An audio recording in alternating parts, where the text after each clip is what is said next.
Greetings to you today as we come to you on this Wednesday, March the 23rd, 2022, here at Wesley United Methodist Church, Austin, Texas, for our midweek tune-up service in the Word.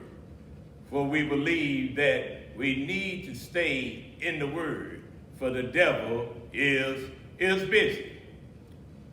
Dear hearts, we want to look at this particular scripture and focus on this particular theme, releasing yourself from bitterness. Releasing yourself from bitterness. Looking at this particular scripture from the book of Hebrews, chapter 12, verse 5, coming from the NIV translation. It reads, "See to it that no one misses the grace of God, and that no bitter root grows up to cause trouble and defilement." Releasing yourself from bitterness.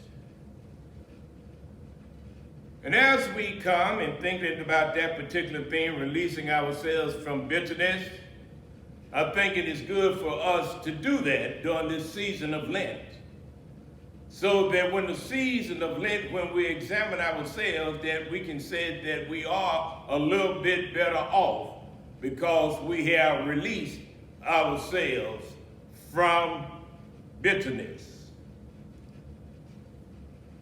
Dear hearts, in looking at this particular scripture and other scriptures, I do believe that there are some things that we need to do to be able to release ourselves from bitterness. Because the Word of God tells us in Ephesians chapter 4, verse 31, to get rid of all bitterness. Get rid of all bitterness. So we're going to follow suit and be obedient to the Word and release ourselves from bitterness. And I'm going to look at about 5 things that I want you to follow along with me as we look at that would help us, hopefully, during this season of Lent to release ourselves from whatever bitterness we might have within. Releasing yourself from bitterness. First of all, my brothers and sisters, is this: you must choose to forgive. Choose to forgive. Scripture tells us in Ephesians chapter 4, verse 32, in the translation Bible, that we are to forgive one another as quickly and thoroughly as God and Christ forgave you. Repeating. The Message Translation Bible says in Ephesians 4:32, forgive one another as quickly and thoroughly as Christ has forgiven you. Listen up. Whether or not the person who hurts you apologizes, whether or not the person who hurts you is dead or alive, whether or not the person who hurt you is still hurting you, you only have one option, and that one option is forgiveness. that one option is forgiveness. So, our first point, we need to choose to forgive. For I've already said that in Ephesians 4:31, that we are to get rid of all bitterness. So we need to choose to forgive. Second, what do we need to do in releasing ourselves from bitterness? Well, we need to do this. We need to release the wrongdoer from all expectations. Release the wrongdoer, the one who has harmed, the one who has hurt us and made us bitter. We need to release them from all expectations. What are you saying, Pastor? By changing your expectations, you reclaim your peace of mind.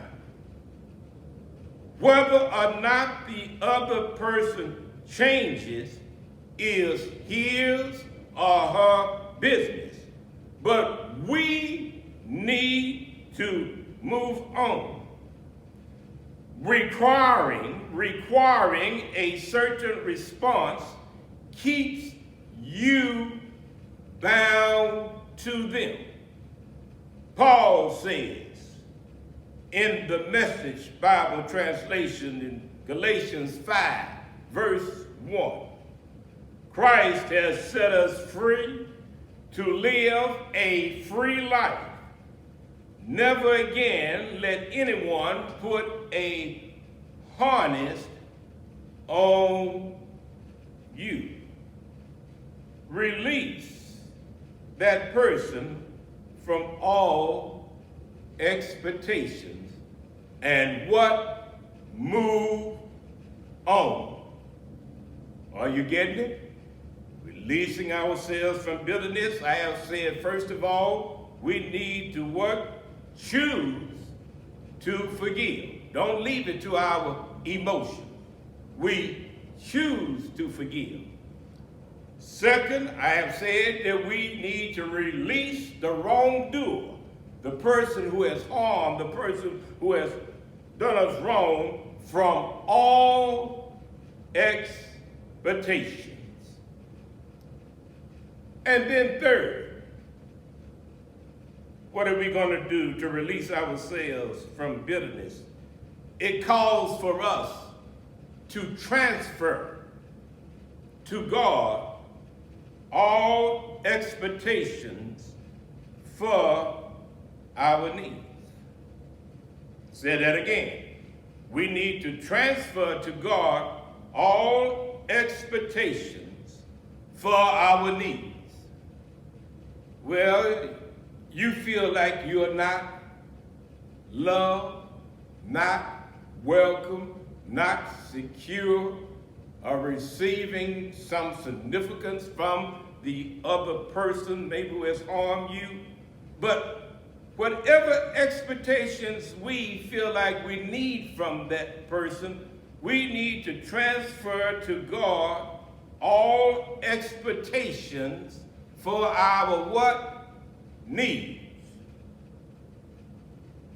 You do know over in Philippians chapter 4, verse 19, in the New American Standard Bible, it says this, Philippians 4:19, God will supply all your needs according to his riches in glory in Christ Jesus.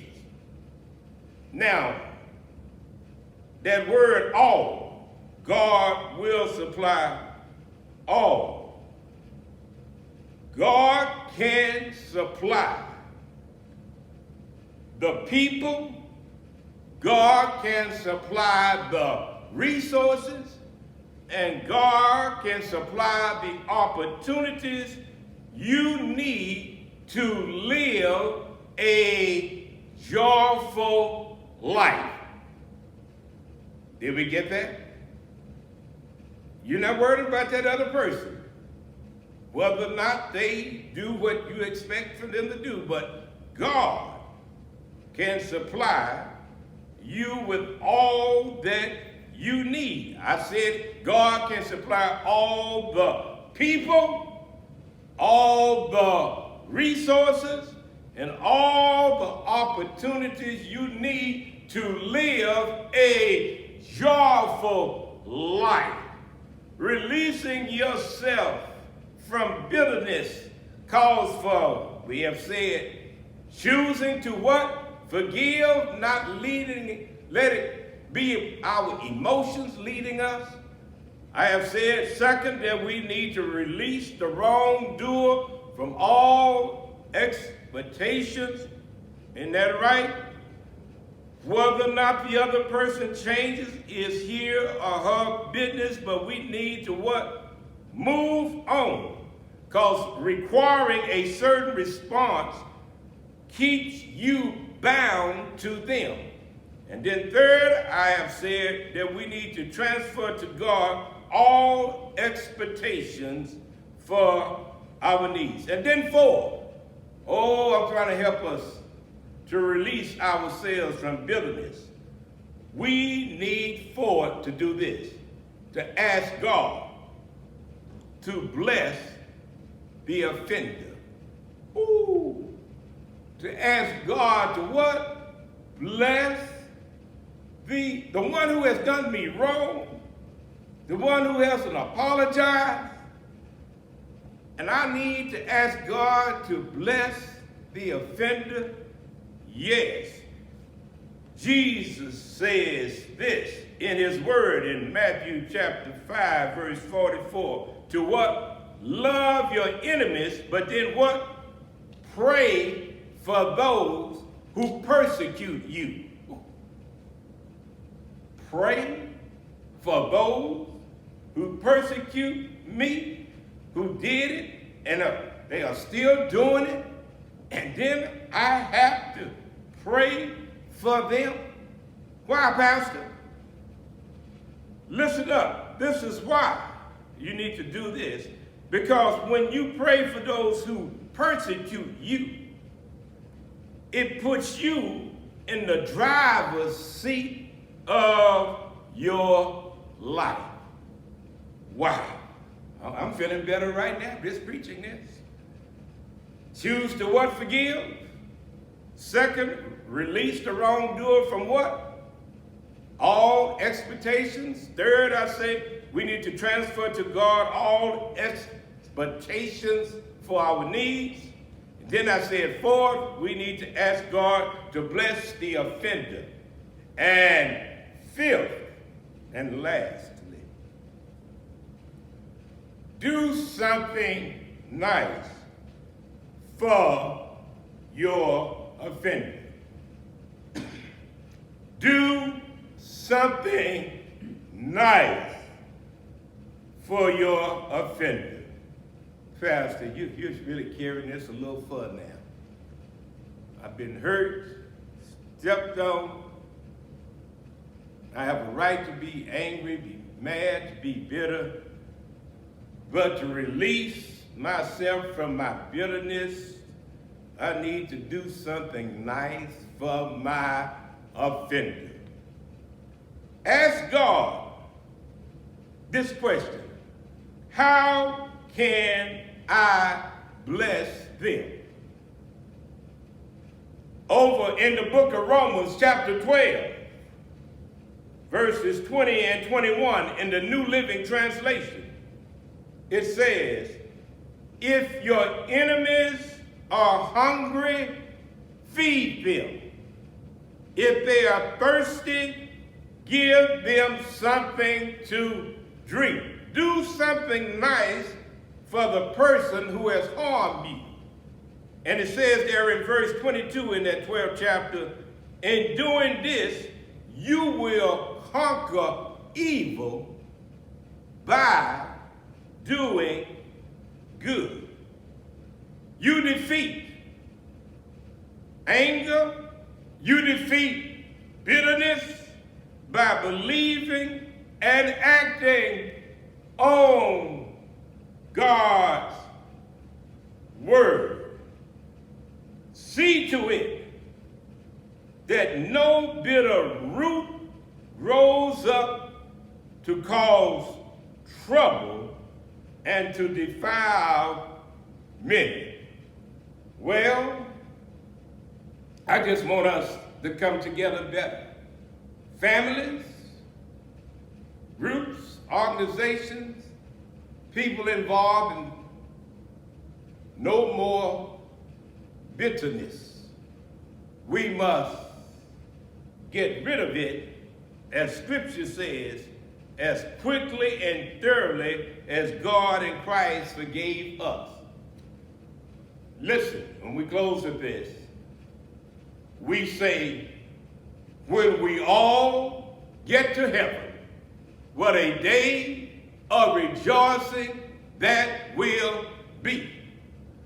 But if you are carrying bitterness with you, there cannot be any rejoicing in heaven. Well, let go of that bitterness you might have toward a family member, a parent, a sibling, a co-worker, a friend. Let it go. You get in charge of your life and enjoy it. Can we do that? I'm better. You're going to be better. Because we will release all of our bitterness by the end of the Lenten season. Did we get those 5 points? Well, what did you say, Pastor? One more time. Choose to forgive. Second, release the wrongdoer from all expectations.